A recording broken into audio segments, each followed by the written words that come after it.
बुधवार को गीता भवन और एमवाय टेम्पो स्टैंड के बाहर नर्मदा की पाइपलाइन फूटने से लाखों लीटर पानी व्यर्थ ही बह गया। नर्मदा प्रोजेक्ट के अधिकारियों ने बताया कि वाइब्रेशन के चलते ये लाइन फूटी, जिसे बुधवार शाम को ठीक किया जाएगा। सड़क पर बह रहे नर्मदा के इस पानी से अंदाजा लगाया जा सकता है कि जिन लाइनों से नर्मदा का जल प्रदाय होता है वे अब जर्जर हो चुकी हैं। बुधवार सुबह भी कुछ ऐसा ही हुआ जब एमवाई अस्पताल, टेम्पो स्टैंड और गीता भवन चौराहे पर ये लाइनें फूट गईं और लाखों लीटर पानी सड़कों पर व्यर्थ ही बह गया। नर्मदा प्रोजेक्ट के अधिकारियों ने इसका कारण वाइब्रेशन बताया और साथ ही दबी जुबान में ये भी कहा कि लाइनें बूढ़ी हो चुकी हैं। एक तरफ 2000 करोड़ रुपए का भारी भरकम बजट बनाने वाली नगर निगम और दूसरी तरफ सड़कों पर बहता ये कीमती पानी। ये साफ जाहिर होता है कि निगम की कथनी और करनी में कितना अंतर है। भंवर कुआं के समीप मैकेनिक नगर में टायर कारखाने में आग लगने से अफरा तफरी मच गई। क्षेत्र के रहवासियों ने टायर रिमोल्डिंग कारखाने को हटाने के लिए आंदोलन करने की चेतावनी भी दी है। आज सुबह मैकेनिक नगर स्थित टायर के एक गोदाम में भीषण आग लग गई। धुएं के घने और काले बादलों के साथ विकराल आग दूर तक देखे जाने से राह चलते लोग भी सहम उठे। आसपास रहने वाले लोग तो जलते टायरों से निकल रहे जहरीले धुएं से सांस लेने में परेशानी महसूस करने लगे। ताबड़तोड़ पहले लोगों ने अपने स्तर पर आग पर काबू पाने की कोशिश की, लेकिन विकराल रूप लेती आग के आगे वे बेबस नजर आए। आखिरकार फायर ब्रिगेड की दमकलें पहुंची, तब कहीं जाकर आग पर काबू पाने की कोशिशें शुरू हुईं। पॉपुलर टायर गोदाम में टायर रिमोल्डिंग का काम होता है। काफी समय से यहाँ के लोग रिमोल्डिंग के दौरान टायरों से लगाई जाने वाली आग और उससे निकलने वाले धुएं के प्रदूषण से परेशान थे। क्षेत्रीय लोगों ने बताया कि अपनी इसी परेशानी की शिकायत वे कई बार जिम्मेदार लोगों तक कर चुके हैं, लेकिन कोई कार्रवाई नहीं हुई। लोगों का कहना है कि इस भीषण अग्निकांड के बाद अब अगर गोदाम को नहीं हटाया तो भूख हड़ताल के साथ चक्का जाम किया जाएगा। कलेक्टर में भी दे चुके, लेटर दे चुके हम लोग इतना दुखी, हद से ज्यादा दुखी हो चुके हैं। प्रदूषण विभाग को भी दे चुके लिख के, प्रदूषण विभाग को हमारी समस्या का निकाल किया जाए। बाकी प्रदूषण विभाग को भी कलेक्टर को 2 बार दे चुके, बाकी कोई ध्यान नहीं दिया गया। और आए दिन यहाँ पे धुआं इतना होता है कि प्रदूषण इतना फैल रहा है कि समस्या सांस लेना मुश्किल हो रहा है और आए दिन शरीर में तकलीफ हो रही है। आज अचानक ये टायर रात को ये बॉयलर छोड़ जाते हैं जले हुए, तो उस वजह से आते नहीं और आग लग गई। इधर इस विरोध के चलते टायर गोदाम से जुड़े वर्ग विशेष के लोगों का विवाद हो गया। नौबत हंगामे, आरोप प्रत्यारोप के बाद मारपीट तक पहुंची और तनाव व्याप्त हो गया। मामला बिगड़ते देख सीएसपी राजेश सहाय सहित 3 थानों का बल मौके पर पहुंचा और लोगों को समझाइश देकर रवाना किया। फायर ब्रिगेड की दमकलों को घटना स्थल तक जाने में दिक्कतों का सामना करना पड़ा। भीड़ में फंसने के कारण फायर वाहन बंद भी हो गया। आखिरकार जैसे तैसे आग पर काबू पा लिया गया। 5 लाख से ज्यादा का नुकसान होने की बात कही जा रही है। चंदन नगर की एक महिला ने मंगलवार शाम प्रेस क्लब में जहर खा लिया। उसके पति का आरोप है कि किराएदार ने पत्नी का अपहरण कर जाति की, लेकिन पुलिस उसकी सुनवाई नहीं कर रही है। प्रजापत नगर निवासी लीलाबाई को पति कमल प्रजापत बेसुध हालत में एमवाय अस्पताल लेकर पहुंचा। डॉक्टरों ने उसे भर्ती कर लिया। कमल ने बताया कि वह लीला के साथ कोर्ट गया था, वकील से बात कर रहा था, तभी लीला गायब हो गई। वह प्रेस क्लब में बेसुध पड़ी मिली, उसने जहर खा लिया था। वह बड़वाह के शेखर प्रजापत से बहुत परेशान है। कमल का कहना है कि शेखर उसके घर में किराए से रहता था। 25 मार्च को लीला लापता हो गई। मैंने चंदन नगर थाने पर गुमशुदगी दर्ज करवाई। शेखर पर शक था। जानकारी निकाली तो पता चला वह बड़वाह में है। मैंने थाने पर बताया और 2 सिपाहियों के साथ लेकर उसके घर पहुंचा तो लीला वहां बेसुध मिली। होश आने पर उसने बताया कि फूटी कोठी के पास ऑटो से जा रहे शेखर ने उसे रोककर लिफ्ट दी थी। रुमाल सुंघा दिया, जिससे मैं बेहोश हो गई। होश आने पर यहाँ थी। ये बैठ गई रिक्शे में, जो भी इसने करा सरवटे तक के लिए। इसके बाद में इसने एक रुमाल निकाला और इसके मुंह से अड़ा दिया, ये बेहोश हो गई। ठीक है, तुम्हारी पत्नी बता? पत्नी। इसके बाद में फिर ये कहाँ ले गया इसको कोई पता नहीं। काय का नेता है, कौन सी पार्टी का है? अब यही तो पता नहीं है। तो मैंने फिर दूसरे रोज फिर फोन लगाया तो बोला मैं बड़वाए में हूँ। तो हमने इसकी झूठ पकड़ ली। तभी हमको शक हुआ कि जिस रोज से मेरी मिसेज गायब है उसी रोज से ये भी नहीं है यहाँ पे। तब जाके हमने इसको दबोचा सर। कहाँ पे? बड़वाए के अंदर इसकी झोपड़ी में। तो तुम्हारी पत्नी कहाँ मिली? वहीं बड़वाए में, झोपड़ी में? झोपड़ी में। कितने दिन बाद मिली? ये काट दो फोन, काट दो। हाँ।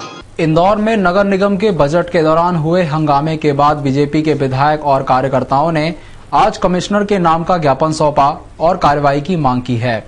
बजट के दौरान कांग्रेसी पार्षद छोटेलाल यादव द्वारा अभद्र व्यवहार और गाली गलौज किए जाने से नाराज भाजपा के कार्यकर्ताओं में काफी रोष देखा गया, जिसके बाद सभी लोगों ने इकट्ठा होकर आज जमकर नारेबाजी करते हुए इंदौर के कमिश्नर को ज्ञापन दिया और पार्षद छोटेलाल यादव की सदस्यता निगम से समाप्त कर उचित कार्यवाही करने की मांग भी की। इस मौके पर इंदौर के 2 भाजपा विधायक भी मौजूद थे। कल हमारा 2013-14 का जो बजट 1980 करोड़ का बजट इंदौर शहर के विकास के लिए प्रस्तुत हुआ था। आदरणीय महापौर जी ने जो विकास के लिए ये बजट प्रस्तुत किया, इससे हमारे कांग्रेस भाइयों ने उसका विरोध करके और इस प्रकार का अभद्र व्यवहार करा है। उनको जबकि इसके मामले में सुझाव देना चाहिए और सुझाव कर चर्चा करके सुझाव देना चाहिए कि विकास के लिए हम कितना अच्छा से अच्छा काम कर सकें। आप यहाँ ज्ञापन देने किसके लिए बुला पाए? हम छोटे यादव जी और कांग्रेस पार्षद ने जो अभद्र व्यवहार करा सभी का, उनके लिए हम यहाँ पर ज्ञापन देना है। क्या मांग है? हमारी मांग है कि छोटे यादव जी के सदस्यता बर्खास्त की जाए। अपनी 51 सूत्रीय मांगों को लेकर मुख्यमंत्री से मिलने के बाद आश्वासन के बाद शासकीय कर्मचारियों ने अनिश्चितकालीन हड़ताल 1 माह के लिए टाल दी है। वहीं आश्वासन से खुश कर्मचारियों ने बुधवार को कलेक्टोरेट परिसर में मिठाई बांटकर अपनी खुशी का इजहार किया। यह वे 2 तस्वीरें हैं जो कर्मचारियों के आंदोलन के दौरान व मांगे मान लेने के बाद के नजरिए को दर्शाती हैं। मुख्यमंत्री और सरकार को हाय हाय कर कोसने वाले कर्मचारियों ने मांगे पूरी होते ही सरकार की जयघोष और धन्यवाद के नारे बुलंद किए। गौरतलब है कि सरकार को प्रदेश के 8 लाख कर्मचारियों ने हड़ताल पर जाने की धमकी दी थी, जिसके बाद से ही मुख्यमंत्री समेत पूरा अमला कर्मचारियों को मनाने में जुटा हुआ था। हालांकि हड़ताल फिलहाल स्थगित की गई है, न कि निरस्त हुई है और आगे अगर मांगे पूरी नहीं होती हैं तो कर्मचारी एक बार फिर हड़ताल पर जा सकते हैं। कर्मचारियों के मुताबिक उन्हें खुद शिवराज सिंह ने वार्ता के लिए बुलाया और उनकी ज्यादातर मांगे पूरी की गईं। वहीं आर्थिक मामलों से जुड़ी मांगों पर सीएम ने जल्द ही फैसला लेने का आश्वासन दिया। हड़ताल स्थगित करने व मांगे पूरी होने पर कर्मचारी संगठनों ने मिठाई बांटकर जश्न मनाया। पदाधिकारियों से चर्चा करी, चर्चा पूर्णतः सफल रही एवं माननीय मुख्यमंत्री ने पूर्व कलेक्टर इंदौर के मनोज श्रीवास्तव साहब को अधिकृत किया गया है कि वे शीघ्र से शीघ्र ही सब इन 51 सूत्री मांगों का मांग पत्र। बिजली कर्मचारी को लूटने वाले 2 आरोपियों के पुलिस ने स्केच जारी किए हैं। अधिकारियों ने आरोपियों का सुराग देने वाले को 5,000 रुपए का इनाम देने की घोषणा की है। बाणगंगा थाना क्षेत्र के सांवेर रोड स्थित बिजली ऑफिस के दफ्तर से बिजली कर्मचारी अभिषेक यादव से 12 अप्रैल को लूट की वारदात हुई थी। बाइक पर आए बदमाश अभिषेक से विभाग के 2,01,000 रुपए लूटकर भाग निकले। मामले में तफ्तीश के बाद बाणगंगा पुलिस ने संदिग्ध आरोपियों के स्केच जारी किए हैं। अधिकारियों ने लूट के आरोपियों का सुराग देने वाले को 5,000 रुपए इनाम देने की घोषणा की है। आईडीए और नगर निगम ने MR11 पर बड़ी कार्रवाई करते हुए 100 से अधिक प्लॉटों को अवैध कब्जे से मुक्त कराया। लोगों ने ग्रीन बेल्ट पर भी कब्जा कर लिया था, उसे भी हटाया गया। MR11 में बाधा बने निर्माण हटाने के लिए विकास प्राधिकरण ने कमर कस ली है। बुधवार को प्राधिकरण के अमले ने MR11 स्थित भूखंडों और ग्रीन बेल्ट पर बसी अवैध बस्ती को नेस्तनाबूद कर दिया। नगर निगम और प्राधिकरण की इस संयुक्त कार्रवाई में अमले के साथ भारी पुलिस बल भी तैनात था। गौरतलब है कि प्राधिकरण के भूखंडों पर लोगों ने कब्जा कर अस्थायी झोपड़े बना लिए थे। अवैध कब्जे का सिलसिला लगातार बढ़ता जा रहा था और देखते ही देखते 100 से ज्यादा प्लॉटों पर झोपड़े तन गए थे। इसी के साथ अतिक्रमणकारियों ने ग्रीन बेल्ट की जमीन पर भी कब्जा कर लिया था। प्राधिकरण ने अवैध कब्जा करने वालों को पहले नोटिस दिया था, लेकिन जब लोगों ने अतिक्रमण नहीं हटाया तो बुधवार को अमले ने जेसीबी मशीन की मदद से प्लॉटों को अतिक्रमण से मुक्त कराया। ये जो कार्रवाई अतिक्रमण हटाने की हुई है ये MR11 पे की गई थी, जिसमें कि रोड के साइड में जो IDA की ज़मीन है उसके ऊपर अतिक्रमण कर लिया गया था, जिसमें कि गुमटियाँ भी रखा गई थी, कुछ झुग्गी झोपड़ी भी आ गई थी। और झुग्गी झोपड़ियों के अतिरिक्त ये हुआ था कि वहाँ पे अतिक्रमण को इस तरह से बढ़ाया जा रहा था कि आगे चल करके वो एक पक्का अतिक्रमण हो जाता। तो इस कार्रवाई को IDA और नगर निगम ने मिलकर के अपना अंजाम दिया है और इस कार्रवाई के अंतर्गत MR11 पे जो कि AB रोड से मिलता है जाकर के वहाँ से लेकर के अंतिम छोर तक जितना भी अतिक्रमण था उसको मुक्त किया गया है। इसमें क्या क्या हटाए गए दुकानें? इसमें गुमटियाँ हटाई गई है और झुग्गी झोपड़ियाँ जो बन गई थी उनको भी हटाया गया है। साथ में कुछ ऐसे ठेले थे जो कि वहाँ पक्के खड़े होने लग गए थे, तो उनको भी वहाँ से हटाया गया है। इंदौर नगर निगम बजट की बहस के दौरान विपक्ष के पार्षदों का असंतोष उस वक्त प्रदर्शन में बदल गया जब सदन में शोरगुल के बीच कांग्रेस पार्षद दल की दलीलें सुने बिना ही बहुमत से बजट पास कर दिया गया। गुस्साए कांग्रेस पार्षद दल और क्षेत्र क्रमांक 3 के विधायक अश्विन जोशी ने मेयर हाउस को घेर लिया। सदन में आज कुछ भी कांग्रेस पार्षद दल के मन के मुताबिक नहीं हो पाया। जहां सदन में बजट पर बहस के दौरान कांग्रेस पार्षद दल की एक ना चली, ऊपर से कांग्रेस पार्षद छोटे यादव पर भी निंदा प्रस्ताव पारित कर सदन की कार्यवाही से निष्कासित कर दिया गया। इस बात को लेकर कांग्रेस विधायक अश्विन जोशी और कांग्रेस पार्षद दल ने मेयर हाउस को घेर कर हो हल्ला करना शुरू कर दिया। देखते ही देखते ये असंतोष प्रदर्शन में तब्दील हो गया। विधायक अश्विन जोशी सहित कांग्रेस पार्षदों ने जमकर अपशब्दों से अपना गुस्सा उतारा। मौके की नजाकत को देखते हुए थाना तुकोगंज से पुलिस बल को इस प्रदर्शन को रोकने के लिए बीच बचाव करना पड़ा। कुछ विपक्ष के पार्षदों को व्यवस्था वो ठीक नहीं लगी और उसके खिलाफ जिस ढंग से आज सदन के अंदर घटनाक्रम घटित हुआ, मैं समझता हूं कि वो संसदीय मर्यादा के लिए अच्छी बात नहीं है, क्योंकि प्रत्येक को अपनी बात कहने का, विरोध करने का अधिकार है। मगर महिला पार्षदों के रहते हुए एक आध शब्द का तो ऐसा उपयोग किया गया कि जो बहुत निंदनीय है और इसलिए सभापति जी ने उसके ऊपर उनको निर्णय देना पड़ा, क्योंकि सारे सदन की इच्छा थी कि इसके ऊपर कार्रवाई होना चाहिए। कांग्रेस पार्षदों को कहना था कि एक तरफ निंदा प्रस्ताव पारित कर दिया, दूसरी तरफ सदन से बाहर जाने को कह दिया। कोई भी दंड एक तरफ से एक। देखिए, ऐसा है कि मैंने जैसा शुरू में कहा कि परिषद के अंदर निर्णय देने का एकाधिकार या उसमें व्यवस्था देने का अधिकार ये सभापति जी को है और इसलिए उन्होंने जो कुछ भी व्यवस्था दी उसमें का वहाँ पे भी उन्होंने स्पष्टीकरण दिया कि मैंने उसको विलोपित करने का और इनको निष्कासित करने के एक साथ निर्णय दिया है। अब उनकी उसमें आपत्ति हो सकती है, किंतु निर्णय खुद उसका स्पष्टीकरण सदन के पटल के ऊपर उन्होंने दिया है।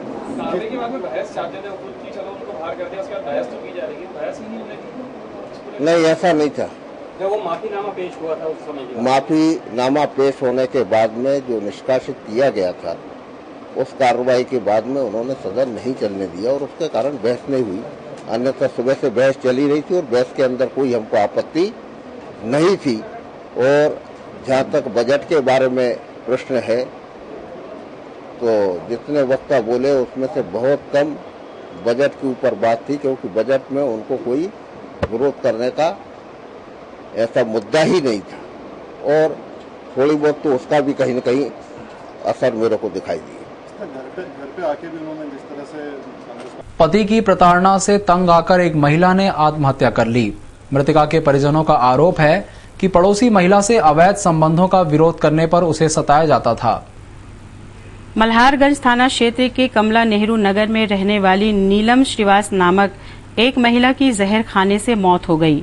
2 दिन पूर्व पति ओम प्रकाश से चल रहे विवाद के दौरान उसने जहर खा लिया था। निजी अस्पताल में उपचाररत नीलम की मौत के बाद परिजनों ने उसके पति पर आरोप लगाया कि पड़ोस में ही रहने वाली दूसरी महिला से अवैध संबंध के चलते पत्नी द्वारा ऐतराज जताने पर उसे प्रताड़ित कर मारपीट की जाती थी। अब भाई उनके आपसे झगड़े चलते थे। ये तो बताओ ना, हमको भी मारा है उसने लड़के ने। अब उसकी तो रिपोर्ट लिखी हुई है ना पुलिस थाने में, है पुलिस थाने में रिपोर्ट लिखी ना उसकी तो। इधर पुलिस मृतक के परिजनों द्वारा कही गई बातों और लगाए गए आरोपों से जांच करने की बात कर रही है। ये नीलम जो है पति के नाम ओम प्रकाश श्रीवास्तव, निवासी 34B कमला नेहरू कॉलोनी। ये कल जो है 16/4 के रात्रि 1:30 बजे कोई अज्ञात जहरीली वस्तु खाने से इलाज हेतु भर्ती किया गया था, जो दौरान इलाज 16/4/13 को रात 23:15 बजे की मृत्यु हो गई है। परिवार वाले का कहना है कि पूर्व में भी ये परेशान करते थे, तो इसी कारण इसने जहर खाया है। क्या खिलाया है उसने? अब कारण क्या है ये तो बात जांच का विषय है। बस इतनी घटना है। नगर निगम द्वारा संचालित तरण पुष्कर स्विमिंग पूल में तैराकी की 6 माह की फीस ज्यादा लेने पर कांग्रेसियों द्वारा विरोध जाहिर किया गया। इस मौके पर वर्तमान पार्षद सुरजीत चड्ढा ने न सिर्फ निगम के खिलाफ नारेबाजी की, बल्कि इस संबंध में अजय नरूका को ज्ञापन सौंप कार्रवाई की मांग की है। महू नाके स्थित स्विमिंग पूल में तैराकी की 6 माह की फीस अवैध तौर पर ज्यादा लेने के मामले ने बुधवार को तूल पकड़ लिया। इस मामले में वर्तमान पार्षद सुरजीत चड्ढा ने न केवल निगम को इसके लिए दोषी ठहराया, बल्कि पुल में फैली अव्यवस्थाओं को लेकर गुस्सा भी जाहिर किया। चड्ढा ने समर्थकों के साथ निगम के खिलाफ नारेबाजी भी की और अजय नरूका को ज्ञापन भी दिया। गौरतलब है कि तैराकी के नाम पर महू नाके क्षेत्र में तरण पुष्कर तैराकी के लिए मशहूर है, लेकिन निगम की निगरानी के अभाव में इस पुल में आने वाले लोग खुद को ठगा सा महसूस करते हैं। स्विमिंग पूल के अंदर तो ठीक बाहर भी अव्यवस्थाओं का आलम है। पुल एरिया में लोडिंग वाहनों व अन्य वाहनों का गैर कानूनी तरीके से खड़े होना अपने आप में इस बात को जाहिर करता है कि न तो निगम और न ही जिम्मेदार इसकी ओर ध्यान दे रहे हैं। लोक राजस्व मोबाइल शिविर की शुरुआत बुधवार से इंदौर तहसील में भी हो गई। प्रशासन द्वारा इन शिविरों के माध्यम से अविवादित नामकरण, बंटवारा, सीमांकन सहित अन्य निराकरण किए जाएंगे। इसकी जानकारी संबंधित व्यक्ति को SMS द्वारा भी दी जाएगी।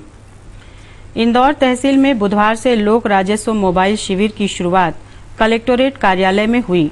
इसमें SDO डी नागेंद्र के साथ ही तहसीलदारों ने संबंधितों की सुनवाई करते हुए समस्याओं का निराकरण किया। SDO नागेंद्र ने बताया कि शिविर में 12 प्रकार की सेवाएं प्रदान की जाएंगी, जिनमें अविवादित नामकरण, बंटवारा, सीमांकन, कृषि भूमि को बंधन मुक्त करना आदि शामिल हैं। समस्याओं का तय समय में निराकरण किया जाएगा, जिसकी सूचना उच्च अधिकारी के साथ संबंधित व्यक्ति को भी SMS द्वारा दी जाएगी। आवेदन दे सकते हैं और उसका जो है त्वरित रूप से यहाँ पर निराकरण समय सीमा में किया जाएगा। अधिकांश जो आवेदन हम लोग जो है राजस्व विभाग से संबंधित ये आवेदन यहाँ पर इंटरटेन करेंगे, जिसमें नामांतरण हो सकता है, बंटवारा हो सकता है, जाति प्रमाण पत्र से संबंधित हो सकता है, नाबालिगी प्रमाण पत्र हो सकता है, जन्म मृत्यु प्रमाण पत्र हो सकता है। तो ग्रामीण जन को त्वरित रूप से उनके समस्याओं का निराकरण और उसके जो प्रकरण है उसका डिस्पोजल के लिए शिविर लगाया गया है। और यह प्रत्येक तहसील का जो है प्रत्येक अपने यहाँ गुरुवार को होगा और दूसरे तहसील में अन्य दिवस जो है इसका नियत किया गया है। इस तरह के शिविर पहले भी लगाए जाते रहे, लेकिन ये अभिनव अभी कलेक्टर महोदय के निर्देशन में ये जिले के लिए अभिनव पहल है। इसमें सारी डेटाबेस जो है कंप्यूटराइज रहेगी और संबंधित को भी SMS मिलेगा कि कब उसका निराकरण होगा। और यहाँ भी पूरे SDM से लेकर तहसीलदार, पटवारी, RI सभी यहाँ पर अधिकारीगण उपस्थित रहेंगे और उसको उसी दिवस नोट कराया जाएगा और जो समय सीमा है उस दिवस पे उसका अनिवार्य तौर पर उसका निराकरण भी किया जाएगा। प्रशासन द्वारा शिविर के प्रचार प्रसार में भी कमी दिखाई दी, जिसमें इंदौर तहसील के इस पहले शिविर में बमुश्किल 1 दर्जन लोग ही अपनी समस्याएं लेकर पहुंचे।